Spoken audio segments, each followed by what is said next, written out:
Hi, sorry, I was just getting some Superman ice cubes for my drink. Guess it's time for another speeding bulletin. Well, this is what happened in the week of Superman news for the week October 11th to October 17th, 2013. A week in which the Superman 75th anniversary animated short was released online. Filming for the upcoming Superman Batman movie was announced. And DC Comics released their solicitations for January next year. Let's jump in and take a closer look at these stories and more. In movie news, the long-awaited premiere of the special 75th anniversary animated short created by Man of Steel director Zack Snyder and Superman the Animated Series producer Bruce Timm took place at the Superman 75th anniversary celebration panel at New York Comic Con on Saturday. It begins with Action Comics #1 and literally races on from there, set to the fanfare of John Williams' immortal theme from Superman the movie.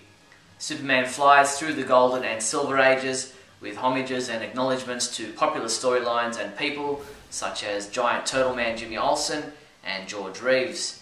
He enters the Bronze Age and the ring against Muhammad Ali. The hits continue with Superman the movie, Superman #75, Superman the Animated Series, Superman Blue, Superman Red, the New 52, and finally Man of Steel, as Superman stands atop a giant 75 and the camera draws back, leaving him to his legend. The short aired on Cartoon Network this week and will also be included as part of the bonus material on the Blu-ray DVD release of Man of Steel, available in November. Visit our website now for a full examination of the 2-minute animated short, showing you all the notable tributes that were included. Zack Snyder also spoke on camera about putting together the animated short. Let's hear what he had to say.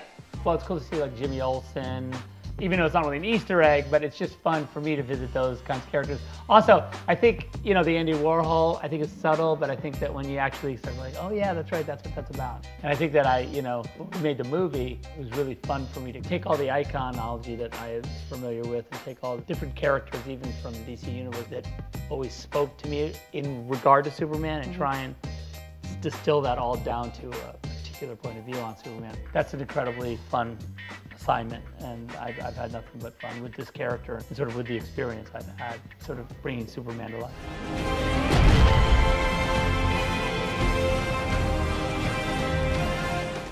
Warner Brothers will begin shooting scenes for the upcoming Superman Batman movie this Saturday, October 19th, at the East Los Angeles College Football Stadium.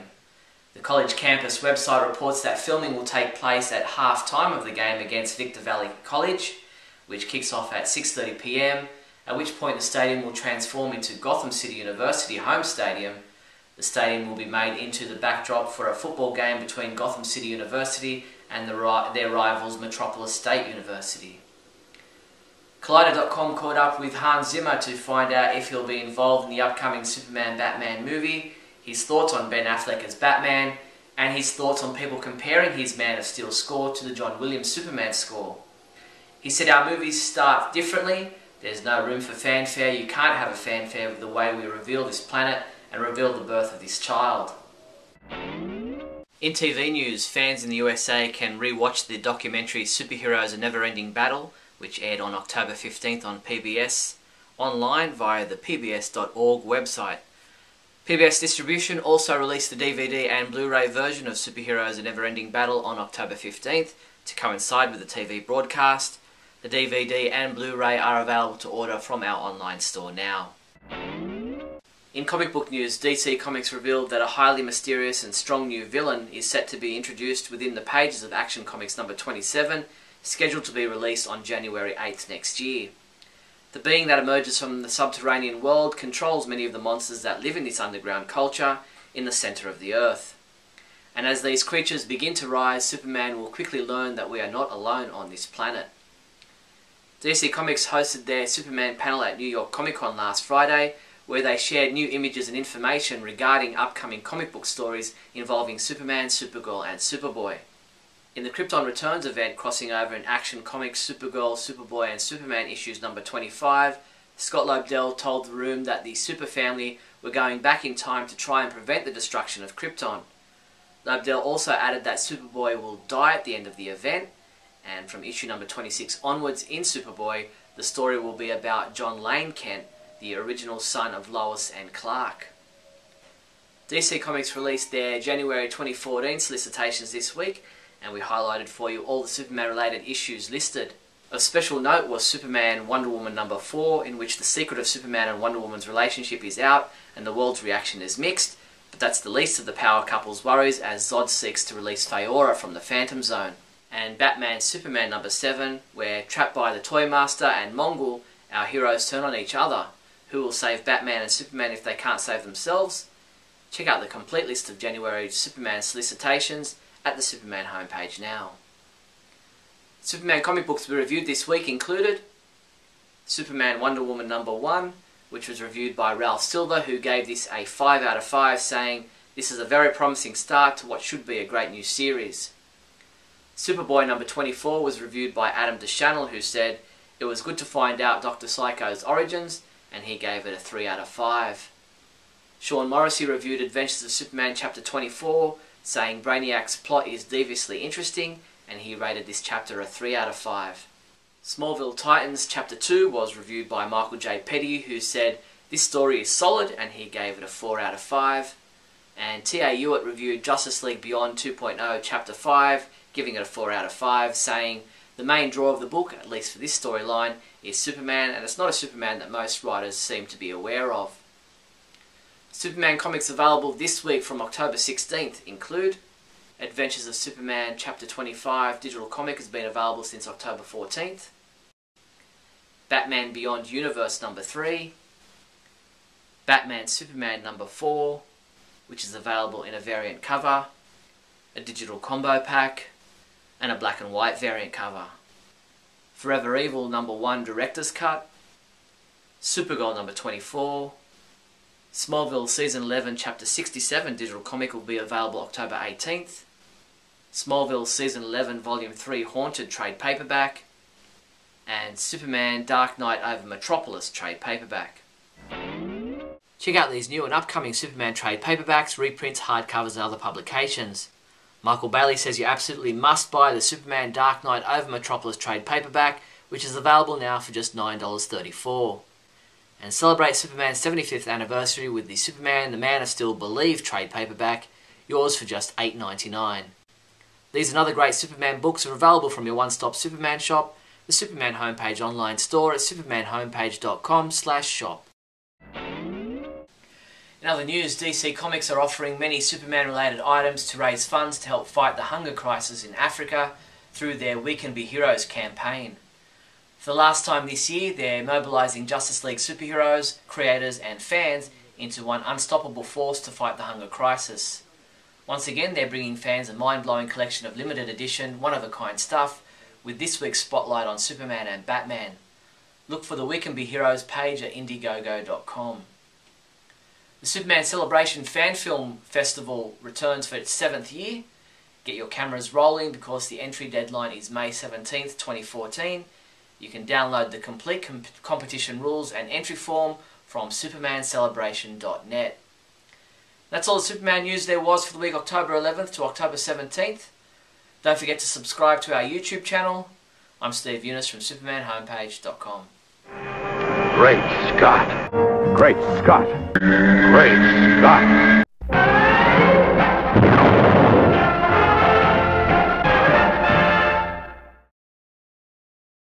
Hello everyone and welcome to a 75th anniversary special of Great Scott. I'm Scotty V.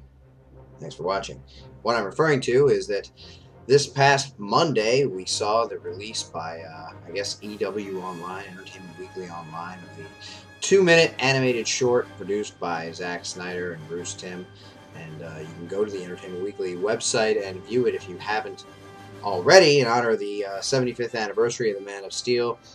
Director Zack Snyder and DC Animated Universe creator Bruce Timm got together and crafted this 2-minute short, which is kind of a highlight reel of some of the, I guess, greatest hits of the Man of Steel. There have been some questions as to things that aren't included, or things that are included in lieu of other things that weren't included, and why it couldn't have been longer. I have some of the same questions myself, especially since it seemed to have been announced over a year ago or something along those lines, and Then there was kind of a thought that it might not actually be coming at all because there was nothing listed in the Man of Steel solicitation material for the upcoming DVD releases. But then suddenly we heard that during Comic-Con, which just happened about a week ago, I guess, that it was going to be shown Saturday afternoon during the Superman panel. And then, of course, a couple of days later, on Monday, AEW released it on their website, and everybody was able to watch it. If you'll go to the Superman homepage now, you'll see that we've already had a poll asking our viewers and our readers what they thought of this Superman animated short, which is crazy to me because I don't understand how we could have a poll already and have everybody answer it already when the thing was only available to view since Monday. So, I mean, I'm not sure. I thought the polls usually went longer than that, but I didn't even get a chance to see the poll, and the answers are already out. For me, well, first of all, it seems like most people seem really impressed by the short. I've read comments like it brought me to tears. I loved it. It was amazing. I can't believe it. My jaw's on the floor. How fantastic. So wonderful. And when I watched it, I felt like it was an interesting tribute, an interesting homage.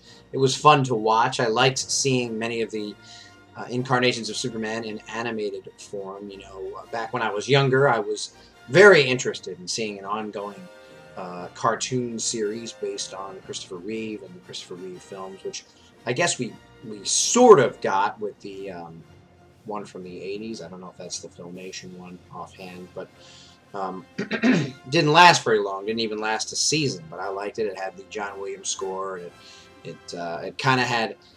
It wasn't great animation, but the look of it was much more realistic than some of the Bruce Timm stuff, which is much more cartoony. And as much as I love the Superman animated series from the Timm verse, I was never super happy with the design of the characters in terms of the way they looked. It was very, you know, it's that blocky kind of cartoony look. So I was very surprised to see that Bruce Timm was involved in creating I assume, the character models for this piece, because a lot of them are very realistic. A lot of them, of course, are indicative of what they were meant to be signifying, whether it be the Silver Age or some of the other animated versions of Superman that Bruce Timm possibly wasn't involved in, like the Super Friends. One thing I did think was strange, though, if you read the article on the Entertainment Weekly website, it says that certain things needed to be kept out because of a lack of time to include everything. And obviously, Superman has had a long and storied history, being 75 years old, and there have been many live-action incarnations of the Man of Steel, as well as a plethora of animated versions of the Man of Steel, and of course, the comic book versions of the Man of Steel, which all other versions spawned from initially. So there's obviously, if you're only going to do a 2-minute short, you are going to run out of time. But what I thought was strange was this is an animated short. We're seeing animation. So I thought it was a little weird that we included animation being reanimated by another animator to honor animated Superman when we're already looking at animated Superman. And Bruce Timm being the creative force behind it, in a lot of ways, it's kind of like, well, we've already seen your work on all of these animated Timmverse projects that have been done over the last 25 years, and now you're showing them to us again, and you only have 2 minutes to honor the Man of Steel for the 75th anniversary, if that's in fact what you're doing. And it appears that they are, because they begin with the Action Comics pose, where he's holding the green car above his head, and it springs to life, and throughout the 2 minutes, the Superman model changes, and it's a different costume, or it's a different look. It's goofy, or it's not goofy. It's really serious, or it's kind of fun. And so when it morphs into the animated versions of Superman, I'm thinking, yes, I understand it is part of his history. It is part of the 75 years of watching Superman, and it was fun to see. And even in this little short, it seemed like Bruce Timm, who seems to favor that type of animation, actually made his own animation appear better and more realistic, for lack of a better word, more lifelike. The short was very entertaining, but I personally would have rather seen, and they mentioned in the article that they would have loved to include Kirk Alyn. And I say you must not have had the feeling that you'd love to include Kirk Alyn all that strongly, or you would have instead of, in lieu of including Superman the Animated Series or the Super Friends series. These are cartoons, and we're already watching a cartoon, so show us more awesome things like George Reeves being animated. And we saw the little opening of the Adventures of Superman series with George Reeves, and it looked so cool. And then we saw the end where Christopher Reeve flies in front of the Earth to wink at the audience watching the Superman movies from the 70s and 80s, which was fantastic to see. And then we morph into more animated animation, which is just a strange... I thought it was a strange choice, and then to say, obviously because of time, some Supermen didn't make the cut, such as Dean Cain and Brandon Routh. Now, you could write off, I guess, Brandon Routh by saying Superman Returns in general wasn't well received. No sequel was made. Brandon Routh will never play Superman again. And overall, even fans didn't really like Superman Returns, even though I met a lot who do, and I did. It still seemed like a big slight in favor of showing us animation that we've all seen before and is already animated. Same with Dean Cain. I don't think the show was a particular success with comic book purists, although myself, I loved it because of the characterizations of all of the people in Superman's cast. Not the action, not the Superman-ness of it. It was obviously a romance. It was more geared toward women, but I thought they really got Clark and Lois and Perry and Clark's parents and down really well, and I enjoyed watching that dynamic. And I would have liked to have seen a animated version of Clark and Lois from the Lois and Clark show. In fact, and I'd have to go watch it again, I'm sure right now you're all getting out your pens and writing me a letter on loose leaf paper that you tore out of your notebook, and you're going to mail it to me with a stamp, because obviously that's our only way of communicating these days. But when we get to the future, there's going to be a lot of ways. You mark my words. And you're going to say, but Lois was in the short, in response to me saying, I don't remember seeing Lois at all, which is a very strange thing. Now, as I say it, I seem to remember during the Doomsday segment, there was a panel that they brought to life with Lois and Superman kind of saying goodbye to each other in case he didn't make it, which, spoiler alert, he doesn't. So I guess I'm wrong there, but because Lois is a very important part of the mythology, so if she were not to be in it.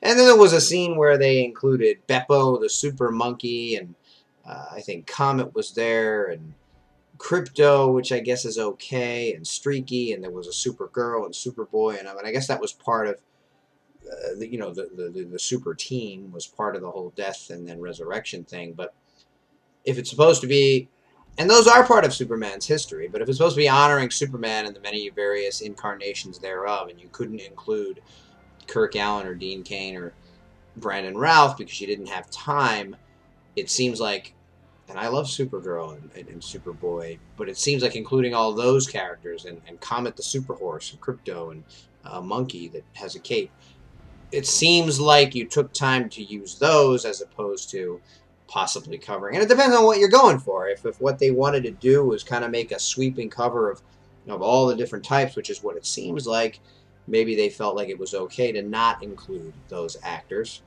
especially since many people didn't really like those incarnations. But I think a lot of people didn't like a lot of incarnations, and I love the way it turns into Henry Cavill at the end, and I love the way the John Williams theme kind of fades into the Hans Zimmer theme. There's a lot of things I like about it. Word is that someone asked during the presentation at the panel at Comic-Con why, when we see that this kind of animation is possible, we can't get another Superman series, and will we be getting another Superman animated series on television? And the answer supposedly was, we have the direct-to-DVD Warner Brothers animated features, and that's what that's for, so you can get your fix that way. And there are two things I want to say about that. I call BS, because there's a Batman series on every other week, a brand new series, and there's also Teen Titans that's going on. And also, that would probably be something somebody would say if there were plans to make another series. Until it was officially announced, they kind of want to leave us baited, leave us hanging, and not let us know. You know, they don't want to spoil us on it. They kind of want us to think that maybe it's not coming, and then surprise, surprise, it happens. And obviously, they keep doing the Batman thing because they feel it's their most profitable character. So we are going to see the Batman series continuing, at least for now.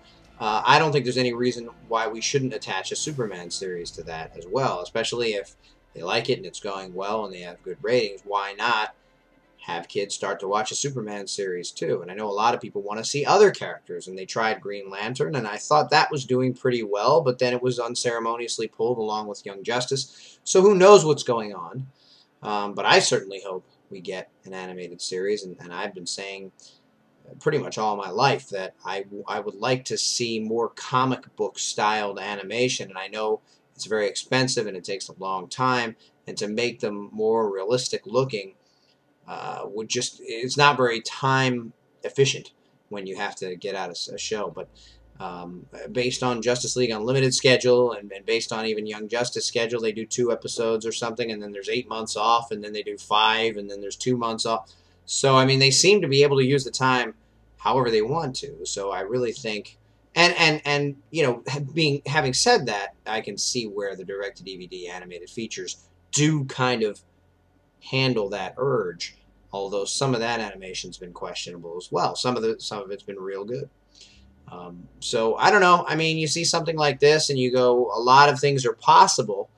I wasn't particularly happy with it only being 2 minutes, and I know the word is it's very expensive, and you can't really create something much longer than that without taking a lot more money and a lot more time, and maybe that is the case. But it was interesting and it was fun to watch, and I kind of was hoping they wouldn't release it online, because now it's like, so what? It'll be included on the Blu-ray. I mean, how many times am I gonna? I've already watched it. You know, I mean, I might watch it again every once in a while, but it's not something that has a story. It's not something that is dramatic. I mean, it's kind of cool and inspiring with the music and the way they switch from one Superman to the next. But I don't know. It seems like most people were pleased with it, and I was, you know, it was nice to see, and I always like to see the Man of Steel being honored. So it was interesting, and I'm glad they made it. I'd like to see more, so I'm kind of left like, it was really short and not all that fulfilling. But I'm glad everybody else enjoyed it. Thanks for watching, everybody, and remember, always look up in the sky.